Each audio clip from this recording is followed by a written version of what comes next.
SOMED, Cervical Cancer Prevention Awareness and Health Matters. Your partner in health matters. Dedicated to promoting awareness of both male and female issues.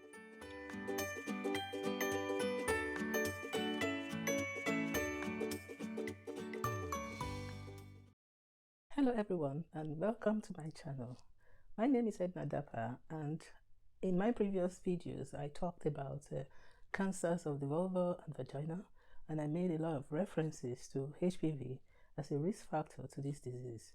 I thought it would be necessary to discuss human papillomavirus in its entirety, to be clear, in my subsequent videos, especially with the subject of cervical cancer coming up soon. So today I will be talking about HPV and HPV vaccination. Please join me in this special and interesting series that could be of great importance to both men and women and the young adults as well.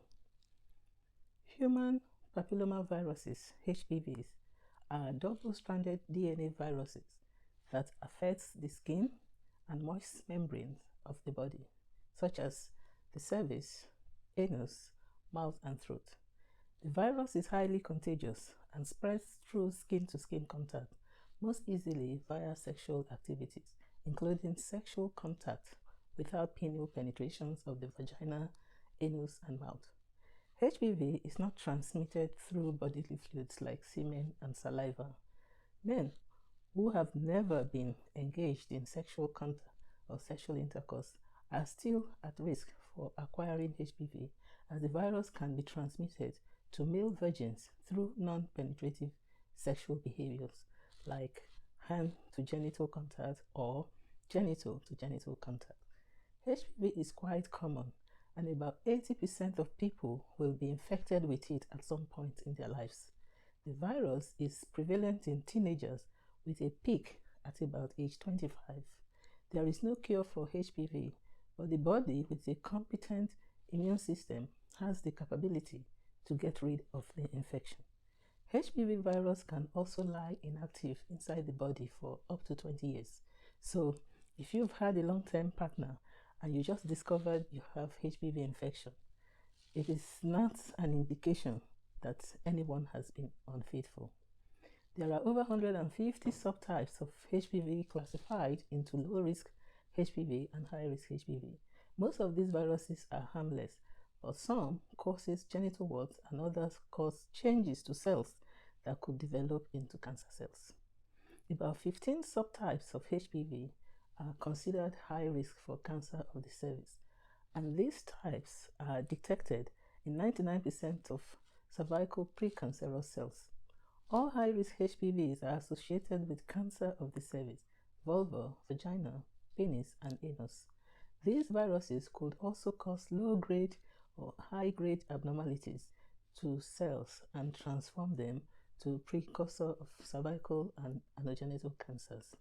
Subtype 16 on its own causes 50% of cervical cancer and about 70% of the disease in combination with subtype 18. Combinations of 16 and 18 with other certain subtypes are linked with the development of anogenital cancers and 99% of all cervical cancers. HPV gets into cells and could change the DNA in the cells, transforming the cells to start behaving differently.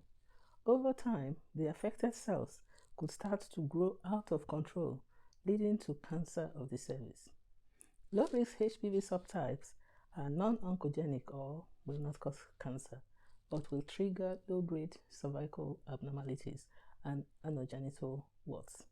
These lesions could regress even without treatment due to the host immune responses. Low-risk HPV could infect the top layer of skin and cause small skin growth, known as warts.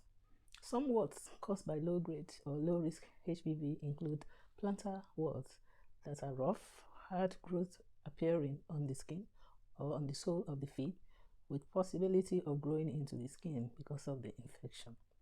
Common warts are small grainy skin growths that occur most often on the fingers or hands.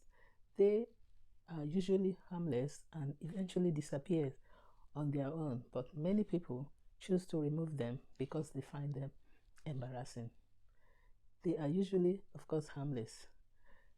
Genital warts are sexually transmitted and occur as small fleshy growths on skins, changes on the genital like the penis and vagina, or around the anus or on the upper thigh. Flat warts are slightly raised smooth skin colored bumps, usually numerous in quantity. These warts are also known as juvenile warts because children and teenagers are most likely to be affected by this type of warts. Some HPV infection can be prevented by vaccination, a process of using substance from a causative agent of a disease to stimulate the body's production of antibodies and provide immunity against the disease. HPV vaccines contain proteins from subtypes of HPV viruses that produce immune response against cervical cancer, urogenital cancer, and genital warts. There are 3 types of HPV vaccines which protect against 2, 4, or 9 subtypes of HPV viruses. These are cervivaxis vaccine that protects against 2 subtypes of high-risk HPV, Gardasil vaccine that protects against 4 subtypes of HPV, and Gardasil 9 vaccine that protects against 9 subtypes of HPV. All HPV vaccines protect against the 2 most common high-risk subtypes of the virus, this is 16 and 18. These 2 strains are associated with about 70% of cervical cancers and 63% of penile cancers, as well as most of mouth and anus and throat cancers. Vaccines protect against HPV infection for at least 10 years, although experts expect protection to last for much longer. Girls and boys aged 12 to 13 could be offered the first dose of HPV vaccine and the second dose at 6 to 24 months after the first dose. People who have the first dose of the vaccine, HPV vaccine, at age 15 or above will need to have 3 doses of the vaccine. Since the HPV vaccine does not protect against all subtypes of HPV that could cause cervical cancer, it is very important that all HPV vaccinated women undertake regular cervical screening. I will share some of the questions I get asked by some females and my response to them with the hope that my viewers will find it helpful. First question is, will HPV infection always cause cervical cancer? Over 70% of sexually active women or people will have HPV infection in their lifetime, and most people infected never show any symptoms. HPV infection can regress as the body's immune system usually clears the virus. The high-risk type of HPV could cause cervical changes if the HPV infection is not resolved by the body. If cell changes or precancerous cells are not treated, there is a high possibility of development of cervical cancer with time. However, with regular screening, cervical cellular changes can be detected and treated so that cervical cancer does not develop. Next question is, once a woman is infected with the HPV virus, will she be infected for life? Majority of young women who contract the human papillomavirus will clear the initial infection, but HPV can remain latent in the body for up to 20 years. The next question is it only those with multiple sexual partners that can get the HPV infection? One can be infected with HPV from one sexual partner at the very first time of being sexually active. Next question is, can the vaccine give one the virus and cause cancer? The vaccine does not contain a live or killed virus, but a virus-like particle of different types of human papillomaviruses.